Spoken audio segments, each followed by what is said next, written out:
Heard anything about freeze-ups yet? Okay, I'd like to call to order, please. 10:04. Mark sends his regrets he's going to be a little bit late. This is at his barn. Mayor and council called this special meeting to complete the review of the draft budget presented January 18th. Special meeting of council, budget meeting that is. The initial review was not completed due to timing and other commitments.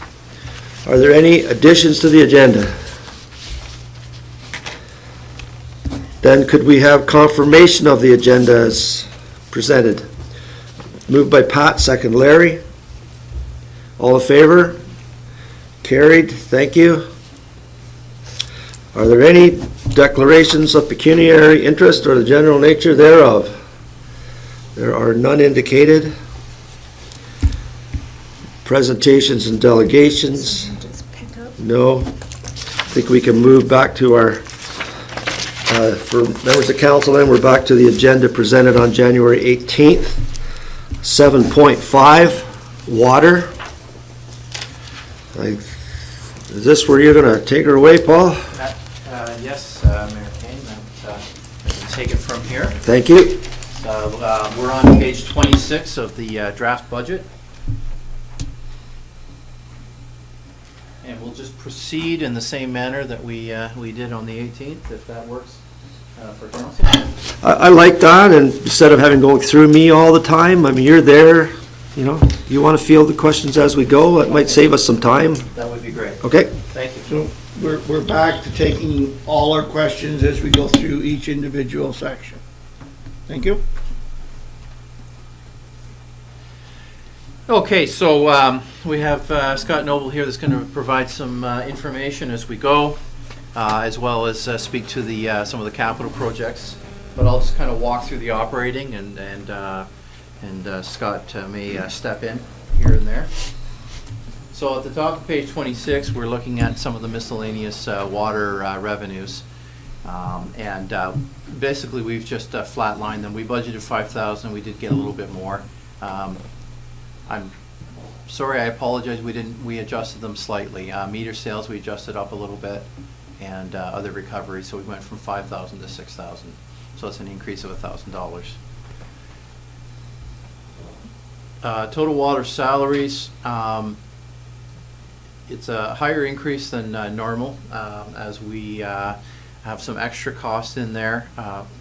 Part of that is extra costs anticipated possibly for contract, and that would be the form of the former water manager being available to come in and provide some assistance during the transition in the department, as well as the application for through the ministry for a summer student.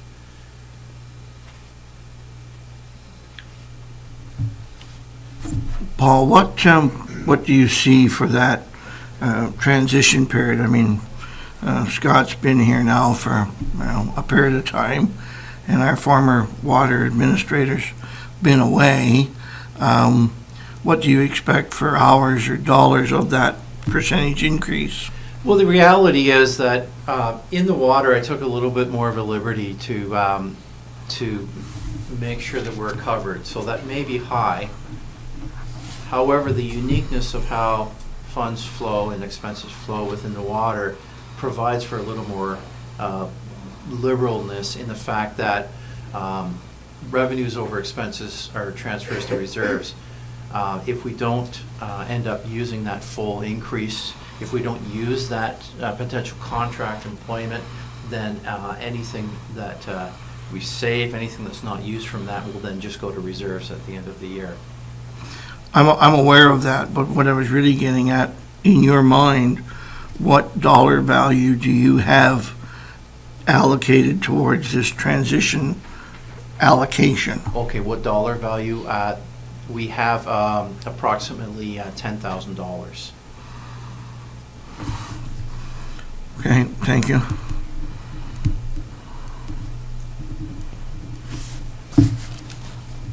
Okay, training, just a small increase to basically just kind of round it, make it even. As you can see, in 2018, the training dollars were not fully utilized, but now that we have a full complement in place, our new water manager, Scott, is planning for additional training, water training throughout the year. Part of the savings for those expenses is that we ended up hosting some training here in one of our committee rooms, so we brought the trainer in, and that ended up saving a few dollars as opposed to sending them out for training. We will continue to look for good use of dollars in that way, but there is some training this year that they will have to go out for. Memberships, there wasn't much of a change. Mileage and fuel, a little bit of an increase to anticipate for the actuals in 18. Still some degree. In mileage and fuel, yeah, there may be, I'm not sure if all the claims are quite in. I do believe that the Rose picks up the bulk fuel cost and then disperses the cost. I believe all 4 quarters are in there. However, if there's any mileage claims for expenses, they might not have been picked up as of yet. So there may be a few dollars more, but not a lot. Office supplies, you can see that was over in 2018. That was a one time. That was a laptop and some other incidentals purchased for the new water manager. And that was that's a one-time purchase that won't be repeated again for we're anticipating about 4 years. So we'll kind of budget accordingly to go forward with that. Lab supplies, just up 2%. Insurance, we had this discussion before with that presentation of the insurance dollars, so there's $20,000 there. And the audit, flatlined.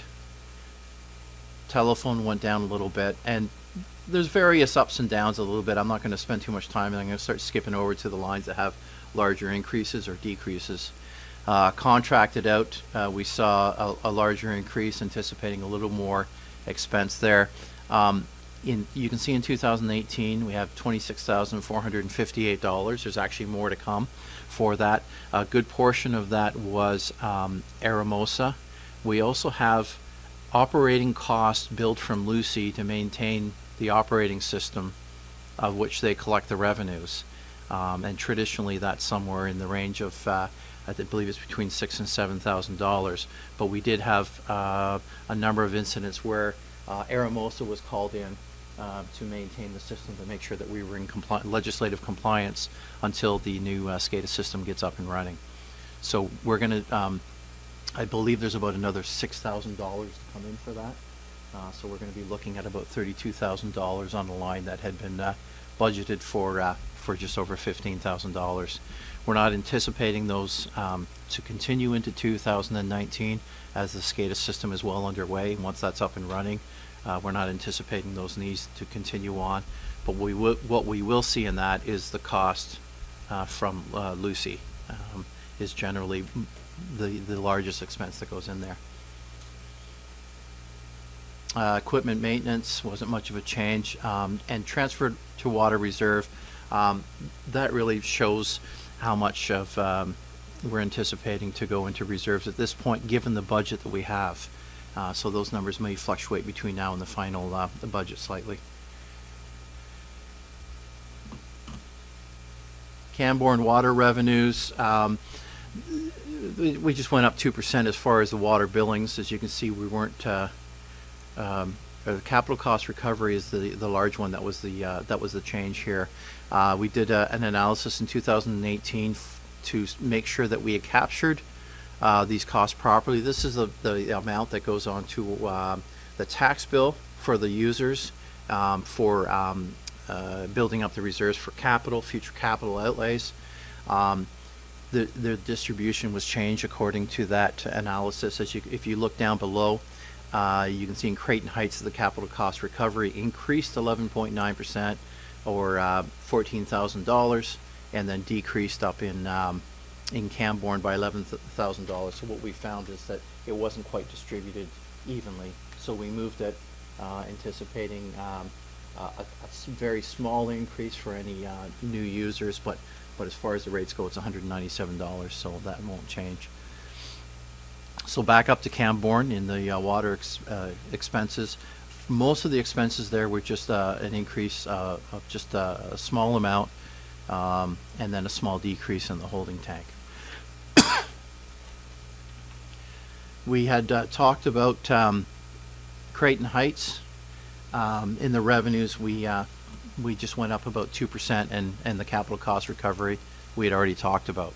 Was there any questions so far? Okay. Creighton Heights expenditures. Again, most of it were just small increases and decreases, not a lot of activity there. Sampling, we went up 2% and then just rounded it to make it a nice even number, as well as line maintenance. But other than that, there wasn't much of a change going forward. It was just, as you can see, the numbers aren't too far off. We were a little bit over in chemicals. We're not anticipating that to continue into next year, but for the most part, it's pretty much just a 2% increase. So the cost of living. Hydrants, a small increase. The revenues, as a reminder, this is the hydrant charge that we have on the tax bill, and when we factor out the cost of inspections, whatever the remainder is, we transfer over to reserves, to the hydrant reserve, separate from the water reserve. And that brings us down to total water operating cost to the taxpayer of $0. So again, just pointing out that this is a revenue neutral department.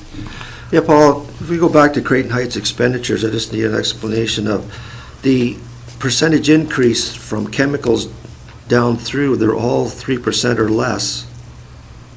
And then it says the net, but the net is a 6.2%. How does that number get to 6.2? Okay, I'm sorry, just looking for the 6.2% increase in revenues. So right to the left of the 6.2, revenues. you've got an increase in revenues of the $18,000. 5 and 1.2 It says expenditures. up above. Oh, up above, that has an increase of expenses of $1,183, which is 1.2% in total. So then when you factor in the revenues going up by 5%, then when you net that out, that's where it comes to 6.2. Right, thank you, I understand. No problem. Paul, are you, sorry, Yeah. I also have a question. Okay. In line, let's see, yeah, line maintenance. In 18, we had a budget of 16.8. In actual, we had 17.8. We're proposing a 2% increase to get it to 17.2, say. Line maintenance is only going to be more and more every year. We're already a few dollars behind in actual versus budget for 18. Have we got enough dollars built in there? Well, we had believed we had. We believed that there was a few extra activities that happened in 18. However, in this situation, it's absolutely no impact to the ratepayer to say, let's build a little bit more in there to be on the cautious side, and I can absolutely adjust that out for our next meeting. I put that to you in the form of a question, knowing that every year our system's a year older. Yeah. I just question that if that's a realistic number, and not that I want to spend water users' money, but I realize that if we don't use it, it just goes back into a reserve. So why don't we go back and we'll have a closer look at some of those numbers that you've brought up, Councillor Jip, and then if any changes are needed, then we'll make those changes for this February 7th meeting. Thank you, and if you don't need to, I'm okay with that too. Okay. Thank you. Any further questions on water operating? Okay, since we have Scott here, if it would be okay, we could slip down to the capital section for water, which is, starts on page 46.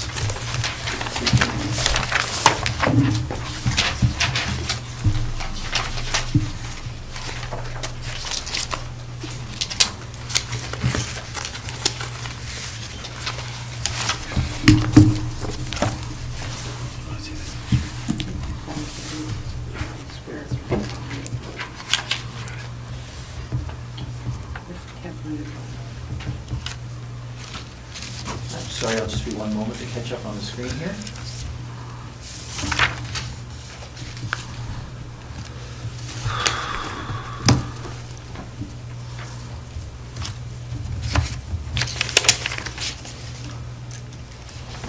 Okay, so we're going to start with the water meter replacement.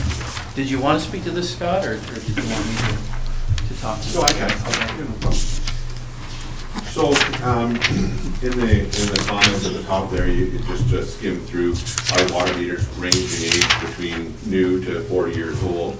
It's important to have a water meter replacement program in place in a municipality. As Councillor Jim has mentioned, some of the other infrastructure is a year older every year, and replacement of the older meters is in our best interest moving forward to mitigate things like leaks in people's homes and customer problems due to that. So we are asking for $5,000 here to continue our water meter replacement that was put into effect in 2017, and at an approximate cost of $800 per, we feel that we could get 6 meters replaced. Now, further to that, we are looking into the possibility of perhaps absorbing some of the installation costs in-house. Part of the training that was in the budget there has been sort of looked at towards, can we get some training for some of our operators to perhaps take on the task of some of the installation of these meters and save ourselves some money in contracted costs to actually get them installed. So we're hopeful for even more than 6, but that is our baseline target at this point, to be able to get done in 2019. Another benefit is moving away from older meters to meters that are able to be read by a radio meter with a drive-by, so thereby saving some time and some wage costs as well. As you can see, we've got $5,000 over 4 years, so this would be basically a program, sort of in the same spirit of the bunker gear. We're looking at making a program to continually replace.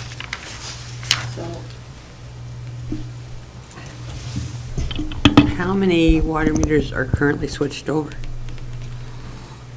Well, the program started in 2017. I apologize, I don't have those exact numbers.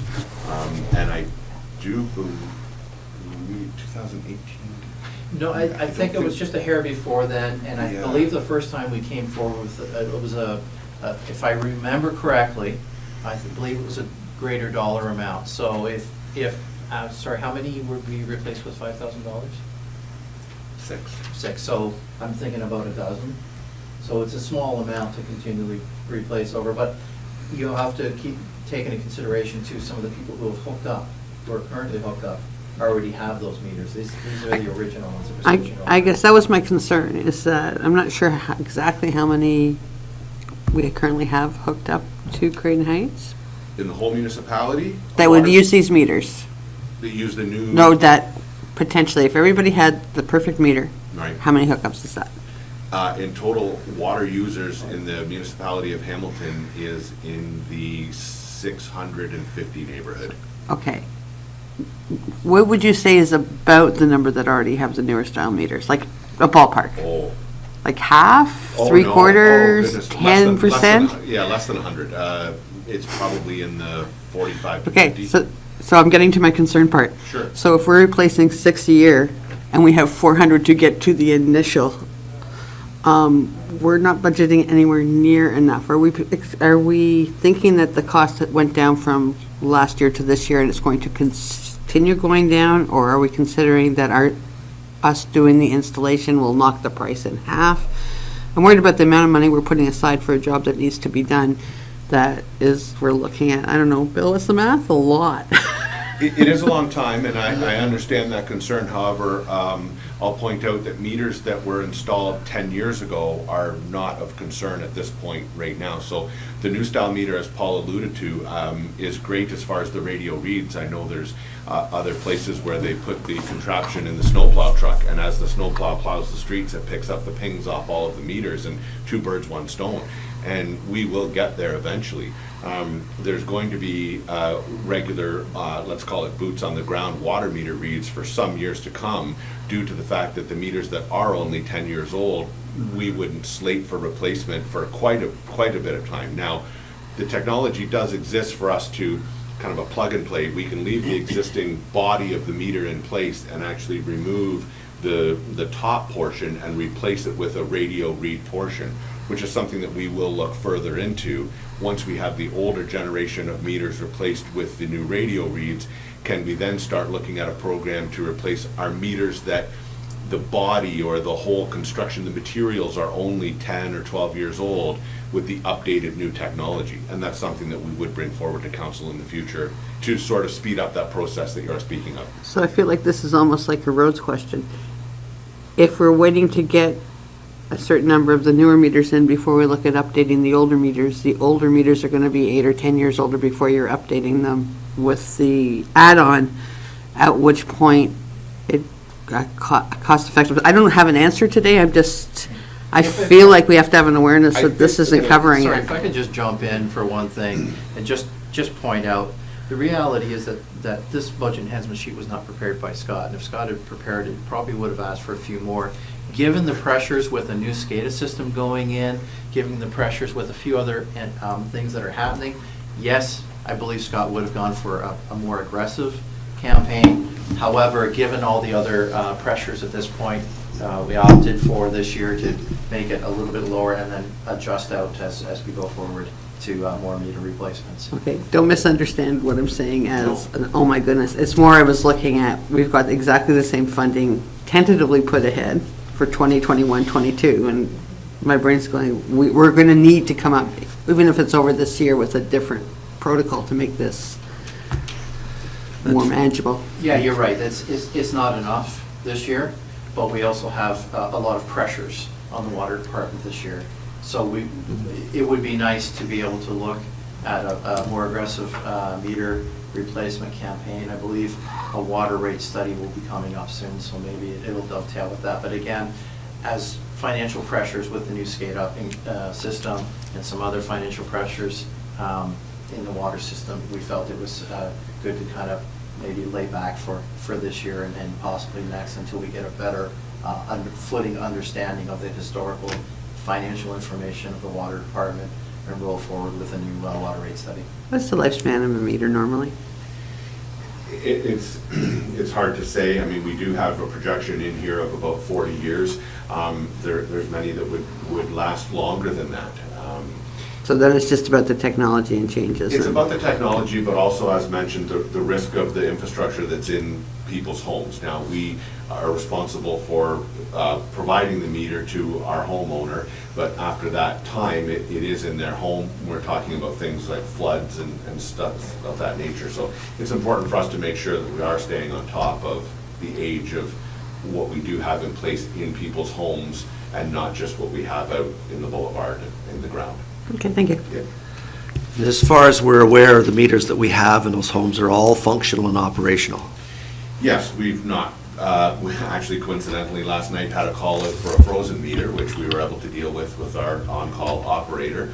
And those are calls that that we handle. Fortunately, we don't have a lot of properties that are hooked to the water supply that are crawl spaces or no basements, and when there's a big risk of freezing. However, this was one. But yeah, in most cases, they will be in good shape. Okay, thank you. I think, Scott, yes? I guess my comment would be that, I realize that this is a small amount of dollars in relationship to replacement of all water meters. However, it does represent a few of the worst-case scenario water meters. I also appreciate that this is a rollout program for 4 years, which is good planning. However, might I suggest that when we're sitting here next year, that we actually don't have a rollout for 4 years, that we actually introduce a line into the department, because this is going to be an ongoing forever and a day to get caught up. Can we look at a single line item, for all years in this budget in the future? Yeah, absolutely. Because we'll never get caught up and never not need it. I know the suggestion was also made with the bunker here to maybe move that into operating to make it a regular line, so absolutely we can look at that for next year. That's a good point. Thank you. To that same point, if you flip over the page, unless there's any more questions, to 47, in the same spirit, we're also talking about ensuring that we're maintaining the system properly by looking at a line valve replacement program, and I'll let Scott speak to that. So when Paul references a line valve replacement, that refers to valves that we have in the infrastructure that is on boulevards, so not a shutoff that may go to an individual person's home. So our water mains, let's call them, in the streets. There's valving along sections of these water mains, and what those valves are important for is isolation of sections of water mains, particularly in the event of a water main break or for maintenance or things of that nature. There are a number of valves, especially in our Creighton Heights neighborhood, as you go down the hill on County Road 45, that are in disrepair. Now, if we have some sort of a problem along that stretch of water main, what this means is that we have to go further and further back along our infrastructure to isolate a section for a water main break. And what that does is it puts more and more of our water-paying customers out of water while we repair what works need to be done. These valves are important on our lines for those isolating purposes, and it's important that we also develop an exercising program for these valves. We need to make sure that we're exercising and maintaining these valves so that we can try as much as possible not to have to replace them as we move forward. So we've asked for $15,000 to go towards the replacement of valves, and this as well to be a recurring sort of a program. We estimate that $15,000 will get 2 replaced, and what our hope is to replace the first one with a brand new valve, get the works done and get them done in a timely manner. Once we pull the valve out that we replace, we're hopeful that we can send that valve in to be rebuilt. Thus, some cost-saving opportunity there, so that as we're going along and replacing all these valves, they don't necessarily all have to be replaced with brand new valves. We will be paying close attention to make sure that the structure and the integrity of the valve is what it should be, and as long as it's a case of replacing a valve nut and some flanges perhaps and gaskets, then there could be quite a bit of cost-saving opportunity for us there. And as I say, we have identified our worst culprits, let's say. I may not be using the right terminology, so correct me if I'm wrong. These are shut-off valves, They are. not to be confused with a PRV. Correct. We've had issues with PRVs in the past. Is there any suggestion that this money would go to a PRV rather than a shut-off valve? Or am I just being too fine-tuned here in relationship to what you want? Yes, I would not allocate or not see that money gets allocated to a PRV. If we have to make repairs to a PRV, let's say for instance within our Creighton Heights development, we would put that under our line maintenance. That's what the line maintenance category is, not only for problems that we incur within our water plants, but the entire system that is Creighton Heights or Camborne, whichever system it may be. So any repairs to a PRV would be absorbed under the line maintenance cost, and this money would be allocated strictly for the replacement of the line valves.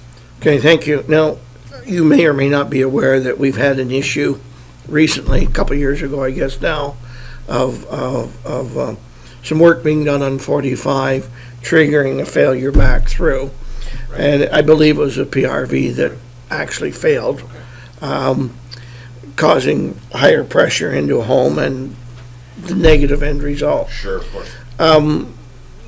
Can you, in your future, see a program of checking PRVs, or is that something that comes automatically, Scott? You mean a program similar in nature to this, where we're allocating funds every year to a maintenance program Yeah. for PRV? Yeah. I think with the limited amount of PRVs that we have within the system, it probably wouldn't be prudent to allocate a program of this nature. It may be something that we would look at every 5 years as maybe bringing into the budget of that year that we would like to have inspections of our PRVs done. Something that was part of the training that Paul spoke of earlier. We'd like to try to get our operators trained for confined space work, something that we've not been able to have in the municipality prior to now. that would enable our operators to internally perform perspections on these PRVs, hopefully finding small issues before they're larger issues. And we would be able to get that done under the scope of line maintenance again, should they find something that would need to be corrected. So I think as long as we're able to move forward with an internal inspection program, we would be able to handle those repairs on a case-by-case sort of situation. Thank you. Pat has something. Well, first of all, can somebody tell me what PRV means? Pressure reducing valve. So what that means is, in water we deal with what's called head pressure. The higher the water is, the more pressure it's going to have down here. So as the water moves down Highway 45 there's quite a descent there. So the people at the bottom are going to experience pressures much higher than the people at the top of the hill. So we have PRVs, pressure reducing valves, in place along the line to regulate that pressure so that it may be more uniform for all customers along that line. Okay, so that was question one. Sure. Question number two, the money that you're asking for at the top, it says the 34,700. At the bottom, I'm only seeing 15, or, well, I think it says 15, but I'm thinking 30. I don't understand the financial, that's what I'm saying. This was not written by Scott. It was justifying the fact that the financial plan that was brought forward by C.N. Watson and approved by council in 2016 spoke to capital replacement program of 34,700 per year. So the 15,000 plus the 5,000 of meter replacements fits within that 34,700. So the 34,700 top is just what was suggested by the consultant? It is total capital. Okay, so Yeah, that was me not getting it. That's fine. And now, can you scoot up a second there for the bottom part with the 15,000 and the 15,000 at the bottom? Okay. So we're taking it from reserves. Now, because I was in a confusion with my brain, you may have said this already, but I might have missed it. No problem. This is an annual thing that you're saying that we should be doing to replace these valves. Absolutely. Every valve gets inspected every year, or you do like a section a year? No, unfortunately, the valves are buried in the ground along with the pipe, so we don't have the ability to actually perform visual inspections. Sometimes on bigger infrastructure, there is a chamber that the valve is within, but all of ours are what we call direct buried. So how do you inspect? What we do is we operate, so we exercise them. So, yeah, we close them and open them. So they're what's called a gate valve. So you turn a nut on the top that's at the street service that's attached to a shaft, and that turns a nut on the bottom that actually closes the valve. It's not unsimilar to the hose bib on the outside of your home, just on a much larger scale. So we can operate and exercise those valves to make sure that they're still moving properly, because what can happen is they get seized up. And we've identified a number of them along our line there that are currently seized. So just to put it in perspective, there's at least 5 that absolutely need to be done. So with our hopes of being able to get 2 done under the scope of this project this year, that leaves 3 more that absolutely need to be done. And as we've sort of, the theme of the whole discussion is everything gets older and older every year. Next year, 1 more might get added to that list that no longer functions properly. So that ties back into our summer student that we projected in the budget under salaries as well. We're hopeful to be able to roll out a program this summer whereby we're more actively exercising these valves that unfortunately has been missed a little bit in the past. So this again is going to fall in one of those categories that it should be on, just in our budget every year, is where I'm going with this, from the sounds of things then. Yes, the operation or the maintenance or the exercising of the valves would just be captured under general labor costs. But replacement, yes. Odds are you're going to have to replace a couple every year, probably forever and a day. Probably, and that will come with my further knowledge of the infrastructure and age of some of it, and when things were put in the ground, and conditional analysis of these valves that will come as a result of the exercising program.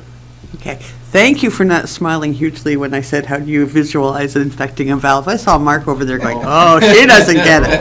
And I acknowledge I did not get that. You know, not my strength. Couldn't help it. No, no, it's, I wasn't offended, I just thought it was funny. Okay, there she goes asking a stupid question. Thank you. Any further questions from council on that? Before we roll on to the next one, maybe I could make a suggestion. I know there's a number of items, bunker gear, the meter replacement, and these line valve replacement.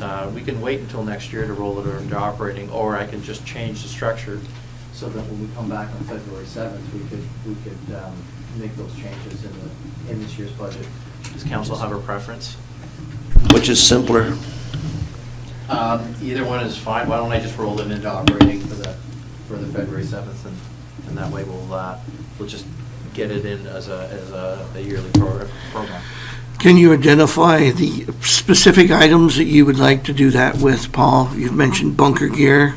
You mentioned what else in that list? Water meter replacement and Valve line valve replacement. replacement. So it'll be the three. Three, yeah. Okay. Okay. If you could, Through you, Your Worship. If I could just clarify, one of the points you're pointing out is some of the work that has to occur in water. And very fact that Scott has joined us recently, he's going to be working with us on the financial plan as well that we'll be bringing up to council. A number of these maintenance issues, regular state of good repair activities, and future planning we'll be bringing back to council in the course of next year, and then planning next year's budget. So you'll see some of the updates to the and improvements to the system that we intend to be making, and as he again helps us deal with some of the emergency problems that are upon us, but also some of the longer term state of good repair, we'll be bringing back more of that information to deal with some of the issues that have been raised on meter replacement, valve maintenance, and again, maintenance of our system. okay, if you can turn to page 48. This is the old Camborne Schoolhouse water system. This is one that was a 2018 project, and when the tender went out, it came in quite a bit more than anticipated. There's been a few changes in scope, and we're looking to continue on with this, and I'll let Scott give you some more details. So again, a project that I sort of inherited upon arrival here. I've gotten some background on it as far as we received an estimate from an excavating company we work closely with fairly often. We thought that the estimate was realistic and the job could be done in that neighborhood.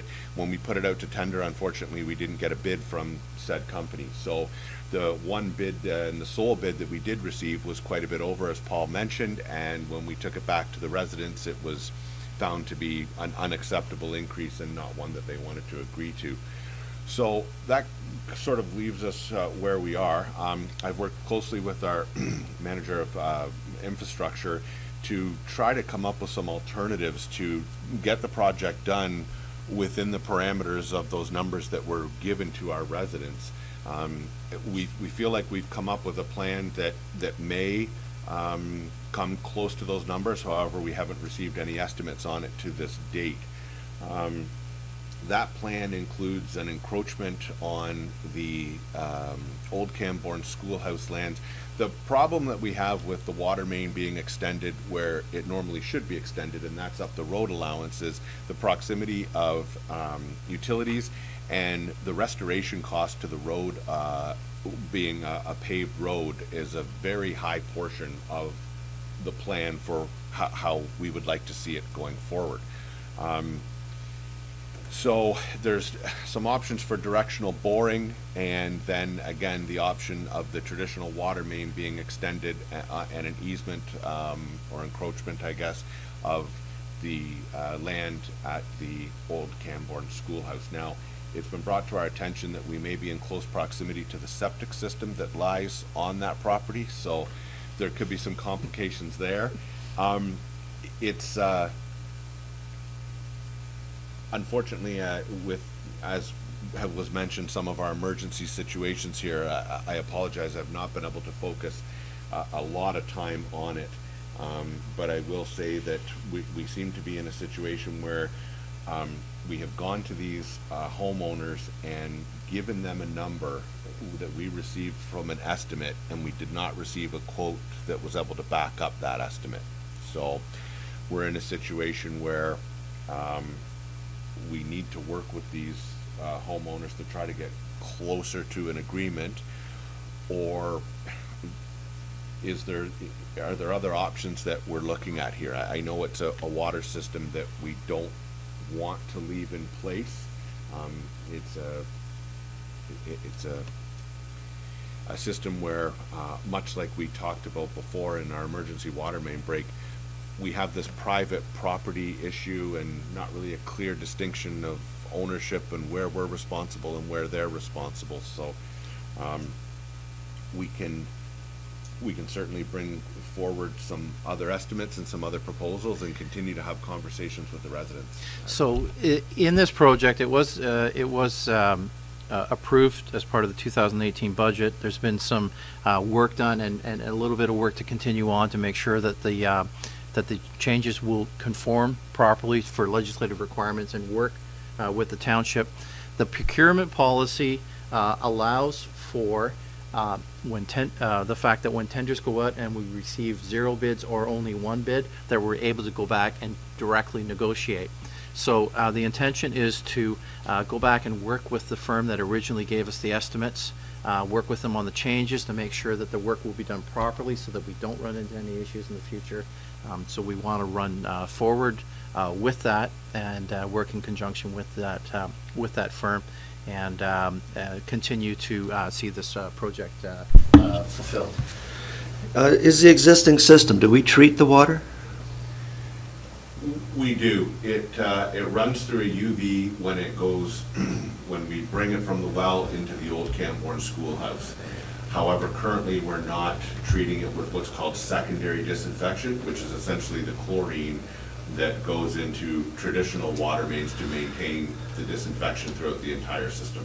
We test the water, obviously. We test it quarterly as required under regulations. And if there is an issue with that system, it's our problem. Correct. Right. So we do need to do something with it. Yes, that's correct. My belief, we need to do something with it. Scott, just for the benefit of, I guess, the room, and I keep looking over to a certain individual over there that's new to us, could you just describe the buildings that this private system services? Absolutely. Because I'm not sure everybody knows. Okay, understood. So we have a well at the old Camborne Schoolhouse and a pressure tank and pump associated with that well. We draw water from that well and we send it, as previously mentioned, through a UV ultraviolet disinfection system at the schoolhouse. Under normal circumstances, that would suffice for the schoolhouse. The water then goes up to the faucets in the bathrooms and the sink that's there and fine, no problem. Years ago, there was an agreement made with some area residences and a church as well that the water could be supplied to those people. So we have a pipe, for lack of a better word, that runs in the ground that this water goes through and feeds these 4 individuals. There's 3 residential properties and the church property. So that's kind of it in a nutshell as far as the infrastructure existing. And again, it's just not a typical layout for a municipality to have. Now, that being said, municipalities run small systems. That does happen, such as Cold Springs and other places such as that. And there's legislation under Regulation 318, 319, which is the health department, that regulates those sites. And as mentioned, that's where we sample for those sites. The primary concern here is the lack of secondary disinfection. When we're not putting that chlorine into those lines and sending it out to the distribution system, there's a concern that we're not achieving our secondary disinfection in that system. So, which is possible to do. We're live. We are. If I could add a word, sorry, Pat, if I could add a word. Back when I was an employee, it seems as though I was involved with this system. And not only was I worried about the liability, I was worried about the responsibility. Sure. It's simply a drilled well with a typical residential pump down the well system. And on more than one occasion, I can tell you that we were dealing with it either on Christmas Eve or New Year's or something like that, because that's when it failed. And when I became a council member here, it was one of the things I brought forward for consideration, because it is so antiquated, that I felt with the municipal water being next door, that we could provide a lot better service, not only to our own building, but to a public building in the form of a church, and then the private residential units. So it's, for me, it's not a matter of whether this needs to be done, but rather, how do we get it done and when do we get it done? Thank you. So I'm not sure if, Scott, you're going to have directly the answers to some of these questions, because again, of when you walked in on it. But my understanding is that originally the people that hooked up to Old Cameron School said up to 16,000 they were okay with, but now they're saying that the higher amount they're not, or they were originally given a lower amount. I believe it's the 17.5 that they were okay with, and those numbers were based on the estimate that we received. But again, we had asked our contractor to just provide an estimate, how much do you think it will cost to perform this job? And then we didn't receive a quote from that company to back up that estimate. So they were, yes, they were in agreement with the 17,500 and felt that that was fair to have the remediation work done and that be their portion of the cost. Okay, so as it stands, okay, so now I've got myself confused. As it stands now, what you're hoping to do is just extend the Camborne water system to Old Camborne School, right? Correct. And the other customers, yeah. And then from that, using the current, and this might be one of those ones where Mark smiles at me again, using the current water lines to the other customers, or whole new water lines? Yes, new water lines up to the property of the customers. At that point, it would be the responsibility of the homeowner. We Okay. can tie into existing, if their existing line that goes under their property to their home, we can tie into that, and we're now gonna have chlorinated and water with disinfection capabilities. If they choose to replace the infrastructure that is on their lands, they can. Now, we do have to run pardon me, I will say, the line that runs down, there's a laneway there that's sort of the back entrance to the church. Yep. There's a line that runs down there, and as it runs along to the church, it feeds the homes on its way. So we're gonna have to go at least that far to make sure that we establish the disconnection of the one line feeding the other two. And at that point, as long as we get to that point, we can tie into existing, we call it. So once they're on their water lines on their property, whether they're in good shape or not, they take on the liability if we connect to there? They do. Okay, thank you.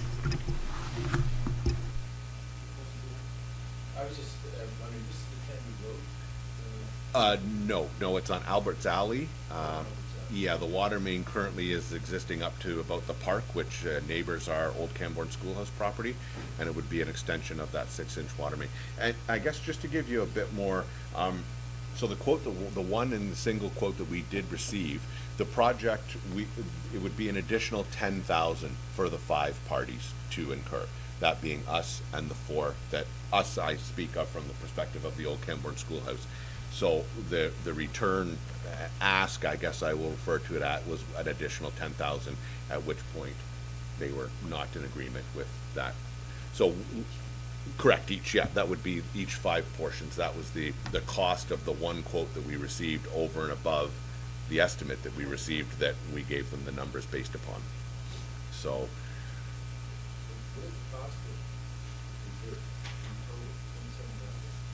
No, yeah, it's roughly 27 per 5 users, so you're 125. That was the quote.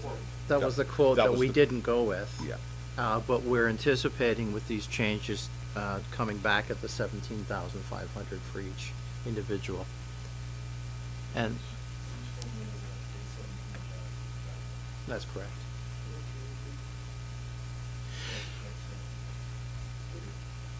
So, again, this was something that was approved in 18. We want to continue on, pursue it so that we can get this done. We brought this forward as a reminder to council, but also to give an update through the budget considerations, to give an update as to where we are, and that council is aware that we're still continuing on with those plans. So we simply are going to roll this over into a line item reserved for 2019? Yeah, that would be correct. It's just rolling over from 18 to 19. Any further questions? Okay, we're done with water, and we'll get on to recreation. Thanks, Scott. You.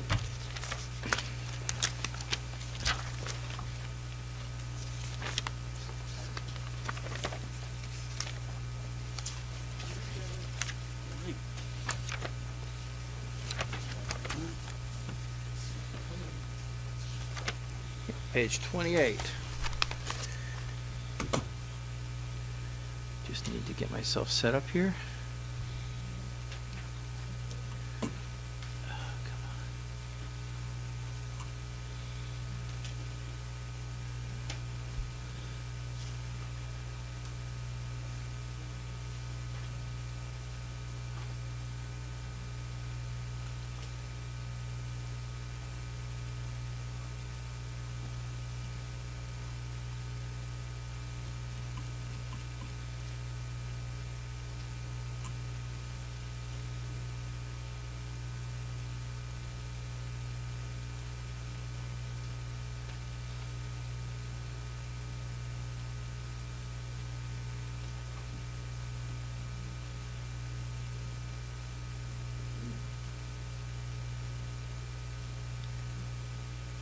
Okay, sorry about that.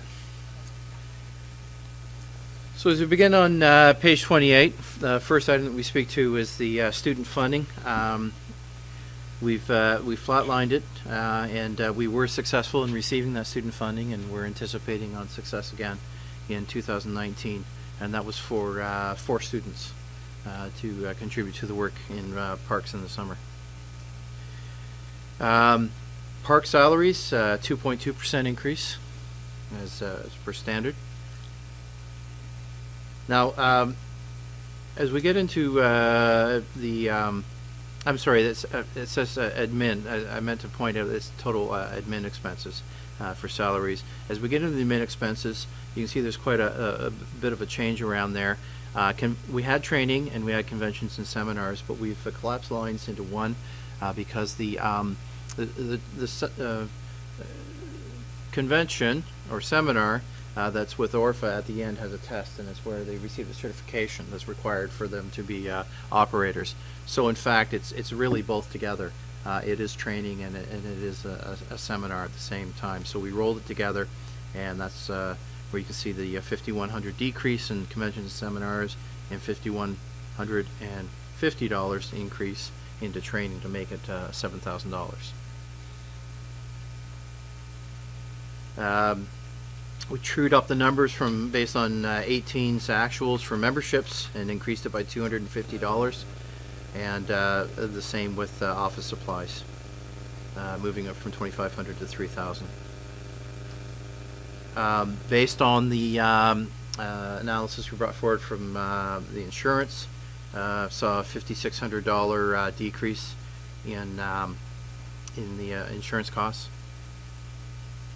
And as we spoke to earlier, we'll bring back similar analysis as the insurance would be for the GIS, the addition of the GIS expenses to update the fabric, and I'll bring that forward at the February 7th meeting, but that was a $5,000 increase, with transfers to equipment reserves flatlined the same as last year.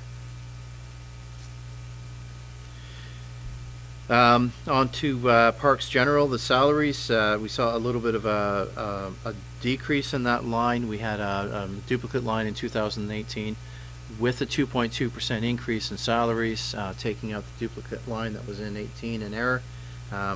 It looks like we're having a reduction. In reality, it's a 2.2% increase to the actual salaries, having corrected an error on my part in 2018.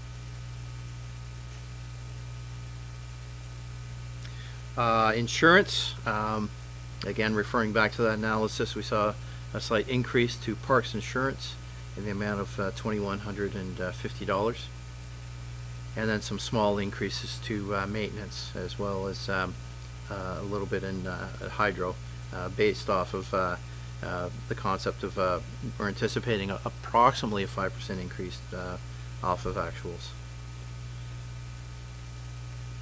Groundskeeping maintenance was in essence a duplicate line, and we've put that down to 0 as that will be caught up in the groundskeeping maintenance above, and then next year that line will disappear from the budget. Right. The 33% increase on insurance really isn't a 33% increase, it's just a realignment of where it's allocated to. Absolutely, yes, that is absolutely correct. By the way, Paul, previously I asked if we had any incomplete totals for 2018, that you would advise us of that. I presume you're still doing that today. Are you? I thank you for the reminder. I hope I haven't missed any, but I will make sure going forward that we anticipate those. Thank you for the reminder. Thank you. Paul? I don't know, guys, I know that you sort of skipped the smaller stuff, the Bewdley washroom. Yes. I know we talked about it last year and we did something with it different, but is there a reason why the insurance isn't just included in insurance for the parks? That is a good question. And the hydro, actually? There's no reason why we can't, on the February 7th meeting, roll that number up and condense it down. Thank you.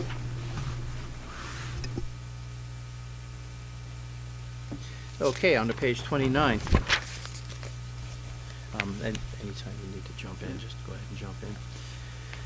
Revenues, so we're on to the Baltimore Rec Center, and we're looking at a 2% increase to revenues overall.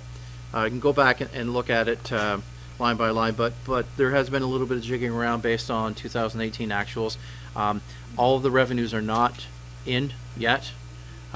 We should have that trued up by the end of the month, and we'll confirm the February 7th meeting as to whether all of the revenues are in there, but they are not all in there yet for the 18 actuals. The biggest change we saw was the fourth line down, outdoor canteen sales. We had budgeted 25, actuals of 3,500. We've dropped that because, as you'll see later in the expenses were higher than the revenues. It was to provide an extra service, however, because it ended up being a cost to the township and not a break even or a revenue creation, decided to drop that venue. And just to speak to that, we did run it just on a trial basis to see if it could at least break even, and it didn't. 2 years we did it, so we are looking at options of when somebody rents a facility, they can actually rent the canteen facility as well, so we can improve our revenues from that point. That was my question. As far as the rest of the revenues, we'd be happy to answer any questions. There was just some fluctuations up and down, again, based on the anticipated needs and the activity that happened within 2018. The picture should be painted a little bit clearer when we get all the actuals in there for the February 7th meeting. It should realign a little bit more. In the ice rental category there that you're about to get to, is that 18 an actual or is that incomplete? That would be incomplete at this point. The December numbers would not be in there. Okay, thank you.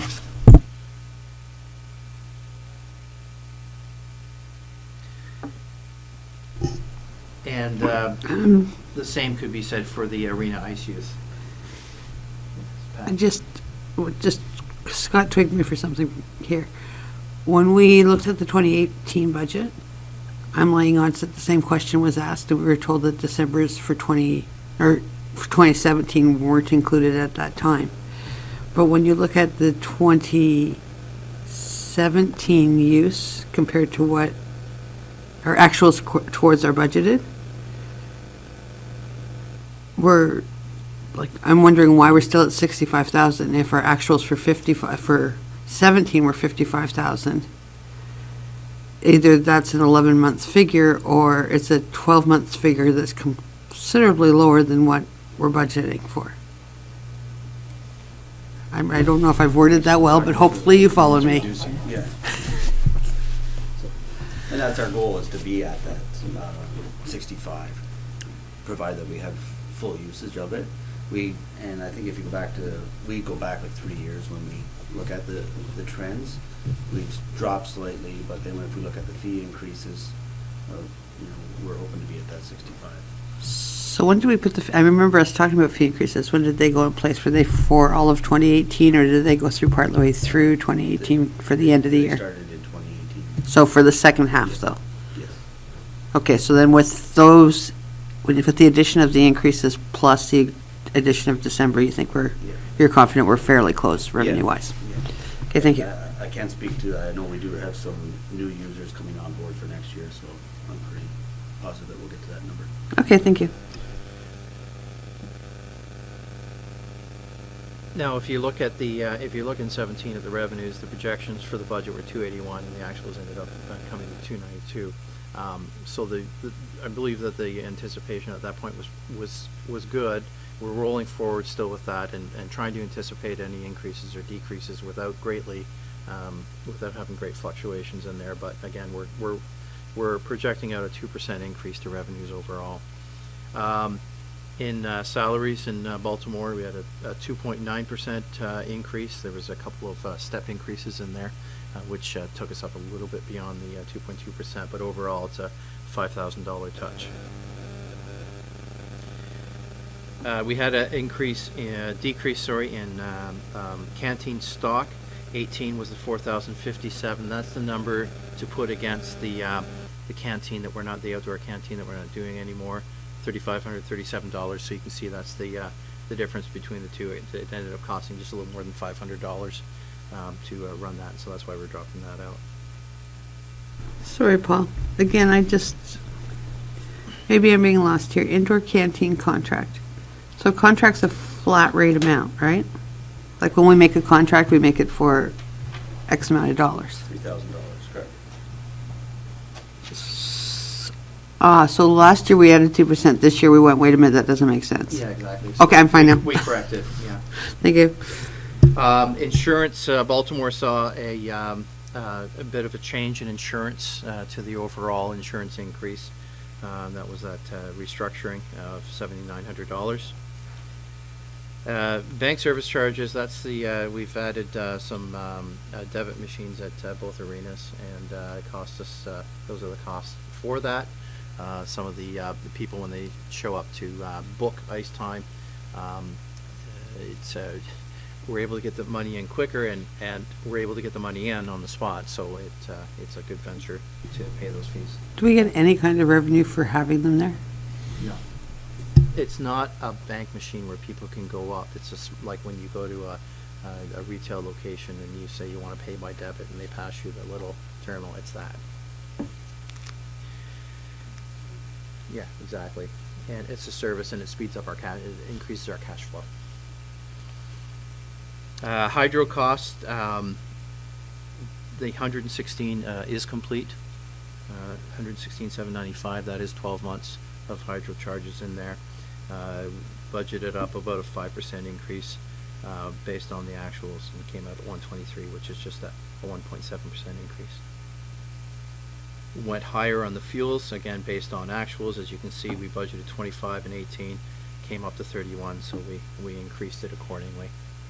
And if you remember from Friday, there were a number of departments that had some high increases for heating fuels.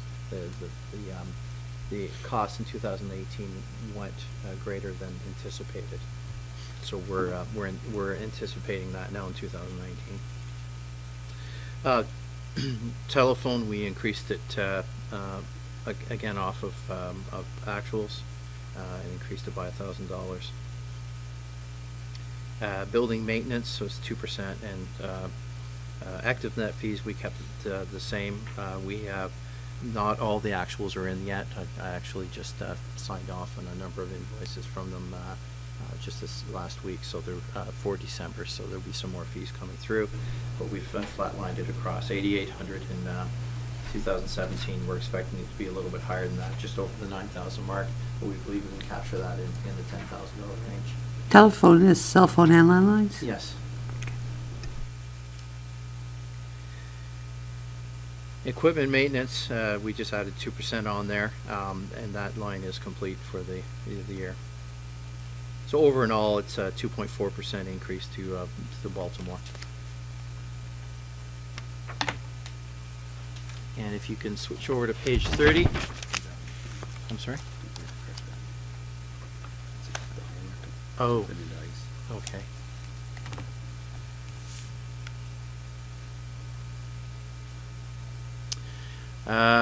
Revenues are projecting just a little more than 2%, 2.2%. Slight decrease, based on actuals from miscellaneous revenues that take from 4,000 down to 2,600. There's one line here I want to point out that hall rentals, we discovered a coding error, and there's quite a bit in there. 17,884 is not correct for hall rentals. It was less. So there's just a little more than $10,000 that's been corrected in January to move over to ice rentals. So that number should be more in the 7,000 range for the hall rentals, and then increase by about $10,000 in ice. That error was caught but didn't make it in time. The youth ice, sorry, Yeah. youth ice. So the youth ice actuals, which is still not complete, would be at about 60,000. Slight decrease to ice rentals, again, just based on anticipated needs, and then a few moves around for arena floor rentals to increase a little bit, and increasing a little bit to the youth ice rentals. Again, we're at 60,000. There's more December still to come in, so we popped it up to 65,000 for next year. And solar panels went up by 2%. I have a question on solar panel revenues. We haven't met our budget in 17 or 18. Why are we going up 2%?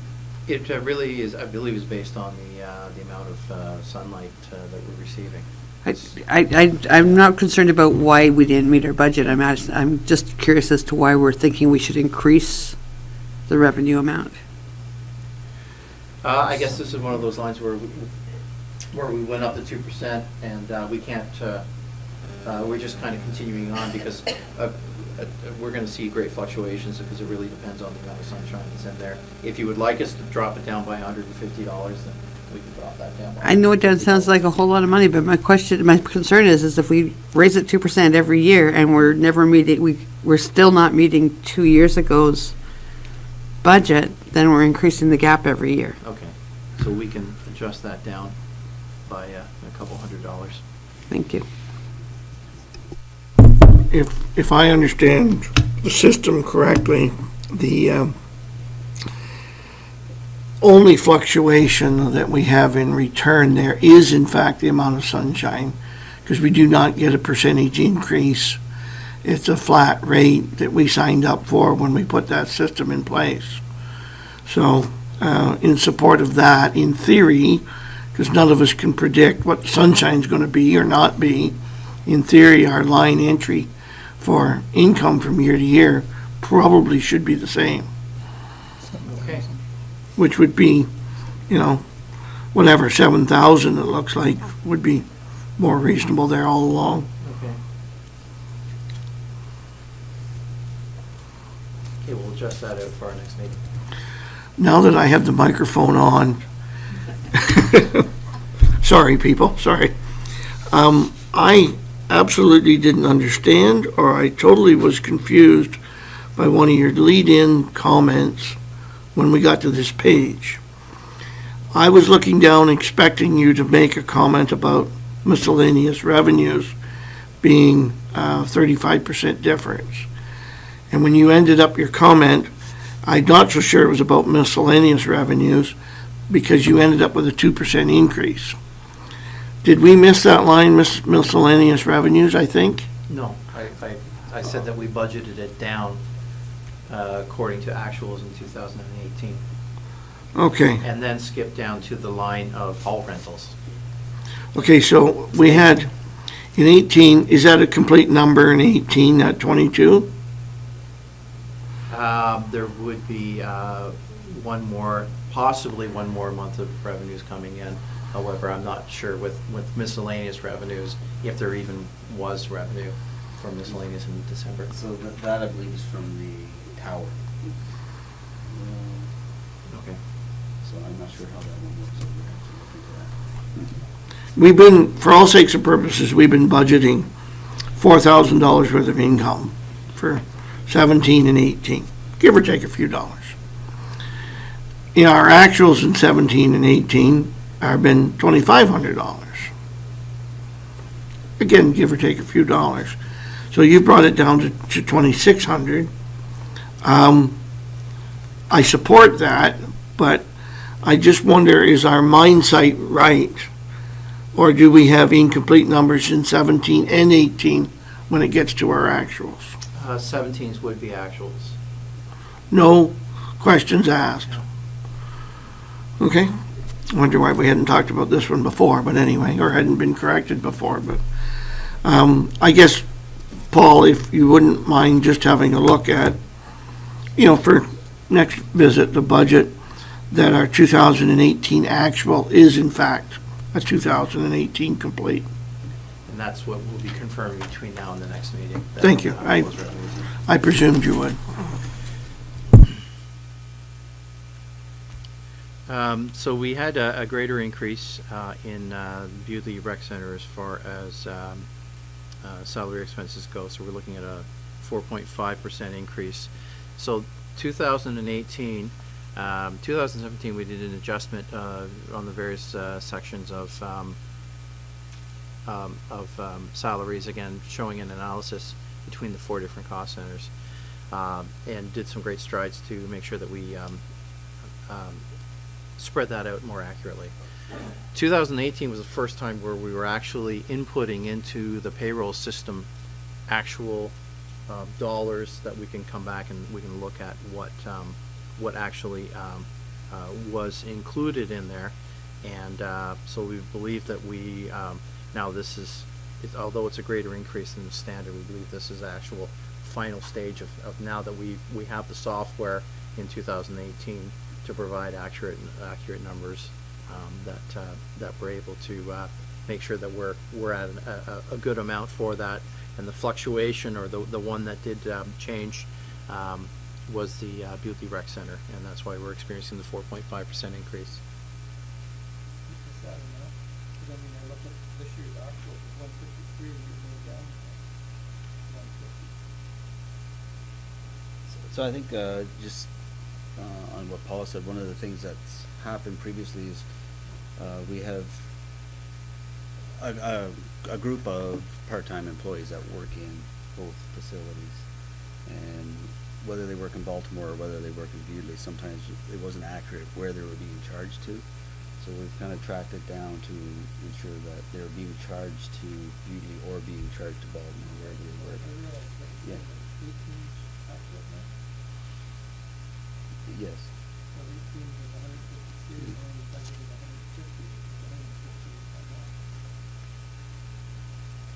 We'd have to relook at that.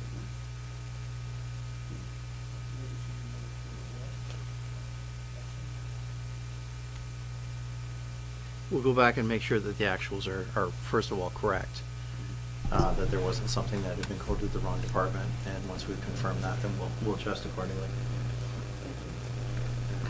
I'm backing up again on you. When I asked about Baltimore and the ice rentals, and you said, well, it's going to adjust because of the increases, those same increases applied to Bewdley? Yep. So Bewdley met its targets for ice rentals pretty close, like it's less than $1,000, and we went down, not up, for 2019. What was the logic there?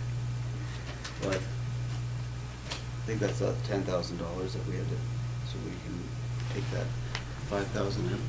Okay. And leave it the same, once we confirm that was that 10,000 that bumped down. I think what happened there was, as you can see, we had 50,000 actual in the 60,000 budget. Or are you talking Baltimore or Bewdley? Bewdley.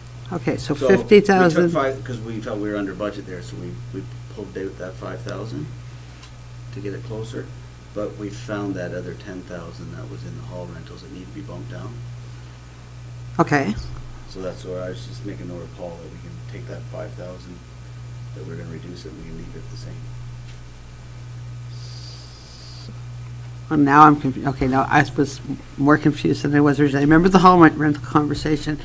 So I'm talking the arena ice rentals, you're talking the arena youth ice rentals, right? Oh, so she's saying. I'm saying the 41,000. fifth one, I think from the top. Okay. We budgeted 71, we've dropped it to 70, but we came out over 70 in 18, and we've increased ice rentals. And it's based on usage, it's up and down wherever, one thing I can say is tournaments this year, we would have done more tournaments in 17 than we did in 18. So you think That lowering number's it, gonna fluctuate, give or take a few $1,000s. you think lowering it is the right way to go on that one? So on the 70,000 Yeah, for ice rentals? yeah. Well, I think that's staying with what the actuals are, that's, Yeah. like I said, I can't guarantee it's gonna come in right at 70,000. No. It might be. We're talking about less than $1,000. No, I'm just trying to understand the logic of, I think that we've increasing because we're going to have extra usage, but then we're decreasing. And the overall balance, you end up taking your revenues and your expenditures. So why don't we look at the fact, when the actuals are fully in, when we have them in, we'll look at it and we'll adjust it for the February 7th meeting.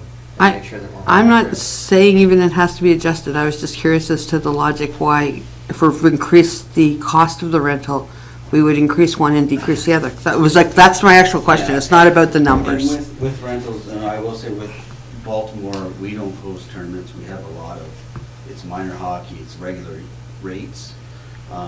With Bewdley, we get a lot more one-offs, we get a lot more tournaments, we get a lot. That's It's not consistent year to year.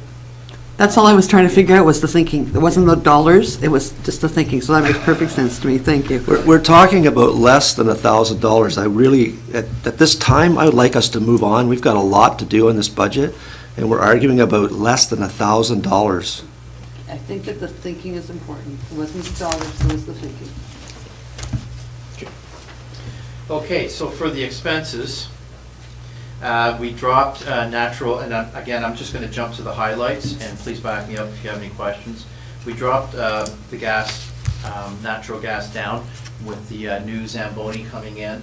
That was the fueling in the past, so we're going to see. So can I speak to that one, Paul? Just because it says arena natural gas, it's actually, should have been arena propane. Okay. And then below, when you go to heating fuel, that is natural gas. So the new Zamboni that's coming is natural gas. So we're gonna see a savings in the arena propane, which is listed as natural gas. But we're gonna see an increase in heating fuel because we're gonna use the same fuel for the Zamboni. If that makes sense. So below the propane that Trevor pointed out, we've got insurance, and again, as part of that analysis, we saw a decrease for this portion of the insurance to the tune of 15,000. Bank service charges would be the same as Baltimore at $900. And we saw an increase of $1,000 to the natural gas charges. We decreased telephone. As you can see, we weren't anywhere near the budget line in 2018, so we just about cut that one in half and that is the full 12 months of telephone in there. So we decreased it based off the $2,242 of actuals. Equipment maintenance and building maintenance, we bumped up a little bit. Even though I'm not sure if we have the full amount in there. I believe there's a few small invoices to come. I don't think we'll fully reach the 16,000 or the 25,000, but we've left the increases in there just to guard against any extra maintenance that might need to be done. And we bumped the active net fees up a little bit, again, based on actuals. There was a better distribution of those between Baltimore and Bewdley in the past. Council may remember they might have possibly been mixed up in the past. Got a good handle on that now. So we've flatlined active net in Baltimore, and just increased it by $1,000. So overall, active net's just going up by $5,000. Okay, on to page 31. Cold Springs Hall. Hall rentals, again, back to Councillor Gibbs' conversation on the solar panels. I think we hit the nail on the head with this one in that the amount of hall rentals does fluctuate up and down. So at this point, we maintained it at $8,000. There was a higher degree of rentals in 2018 than budgeted for, and we'll just see how that plays out over a 3-year average period. Fundraising revenues, again, we kept that the same. For the most part, that's the big portion is the roast beef dinner, and then there's the card revenues from the card nights. We've left that the same at $3,000 and anticipating fluctuations up and down. And contributions from reserve, this really has to do with the any anticipated capital needs that might come up. The idea is that the reserves for the Cold Springs Hall pays for half of those. So if you look down below, towards the end of the expenses, there's $5,000 put in as a bookmark at this time. We haven't had a actual request come forward at this point. You said with invoices, yeah. Okay. So there will be some expenses coming in for that, and so we've just flatlined that. So the $2,500 is half of the capital line down below. Cleaning supplies is not done. That's still to come in. We've flatlined it at $1,000. And the hydro, I think probably now that we have the actuals in, needs a little bit of a boost there, so we'll boost that up for the next meeting. As well as the heating fuel. We've just received those actuals in, that is the actuals for the final year, and I will boost that up accordingly. Telephone, we flatlined at $1,100, and the only change really has to do with building maintenance and supplies. And what that is some work to be done on the air conditioning, and I'll let Trevor speak to that. So, this year, our air conditioning at Cold Springs Hall died, basically. So, we did run into some issues with events in September that required air conditioning. Elvis was a little hot the one night, but other than that, we got through the year, and so I want to bring it forward for the 2018. We did get a quote of $6,500 to fix the current unit, and that was just to the current unit's in the attic, and the air exchanger, so it still works fine, but it's a matter of putting the air conditioning unit to it. So we did get a quote of $6,500 to fix it, so that's something we're required to do for 2019. So that's why the increase is there. It's a one-off increase for this year, and has a budget enhancement sheet to support that increase. Are there any questions on? That's contributing to the 36% increase in cost, are you telling me? Absolutely. It's $6,700 increase, of which $6,500 is for this one project to fix the air conditioning. So really, we're only looking at a $200 increase to hydro. However, I will need to boost that up a little bit as far as hydro and the heating fuel. So we'll make sure that balances out. And the 6,500 is coming from levy? It is coming from levy, that's correct. It's a municipally owned building, so it's not a replacement, it's a maintenance item.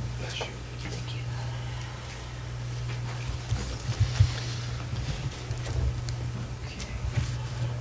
We'll just slip back to the operating.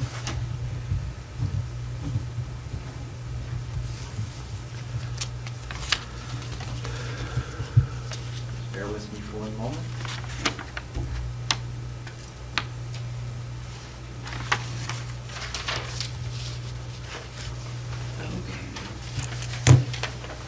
Okay, so on to Camborne Schoolhouse, back on page 31. Can you just go back for 1 second? Yep. Sorry, the capital projects here, 5,000 last year, didn't do anything there. What- Yeah, we have done these wage changes. So that's still to be, this year. And this year's project is? We'd like to complete the ceiling tiles. We've done one half.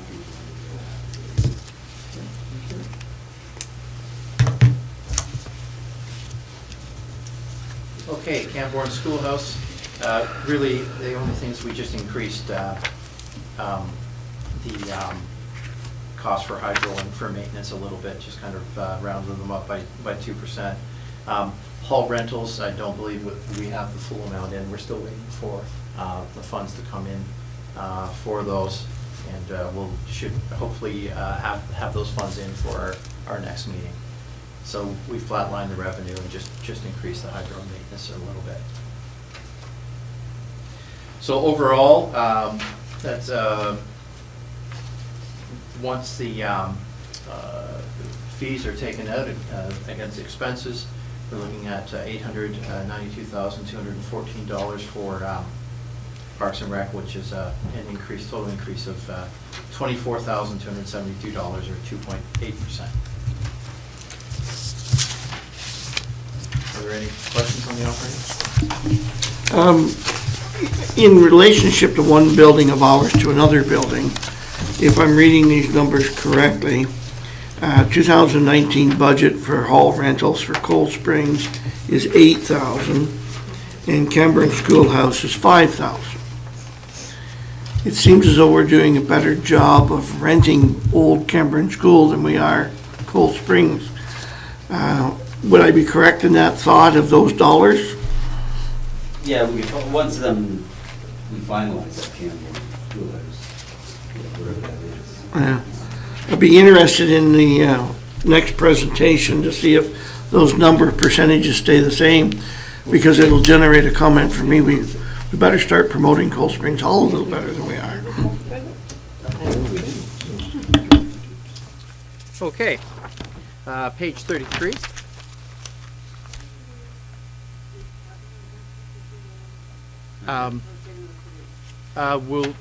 We've got one last section that has heritage, accessibility, council grants, and library. We can deal with that and move on to capital, or switch to capital and come back. Yeah. Well, we can skip over to the capital and do it that way. Okay. So let's switch over to capital. And that would be page 44.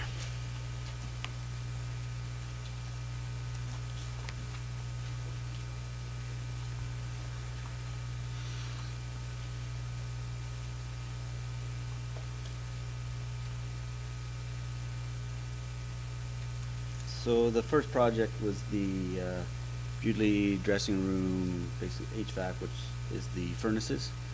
This project was brought forward for the 2018 budget and was deferred to 2019. We did have some issues with the furnaces in 2017. That's why we brought it forward. There were some concerns with the repairs we had to make and the age of the machine, of the equipment, and getting parts and stuff. We did run through 2018 successfully with them. We haven't had any issues with them, but they are exceed that 20-year mark, so they are ready for replacement.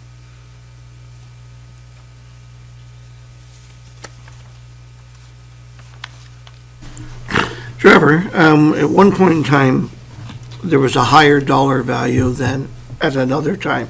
Is this the reduced dollar value you feel you can get away with? No, so it's a similar setup to what we did at the for the dressing rooms in the Sabic Arena, at the old side Baltimore Arena, and we budgeted $20,000 for it, same as Bewdley. But when we went out and got the quotes for that, they come in considerably under. I believe it was like 11,000. So we talked about dropping this 20,000 down to 15 possibly. Is that what you're wanting us to change this to at this point in time, or? Yeah, I can change it to 15. Change this to 15? Yeah. 15, is that what it is? Yeah.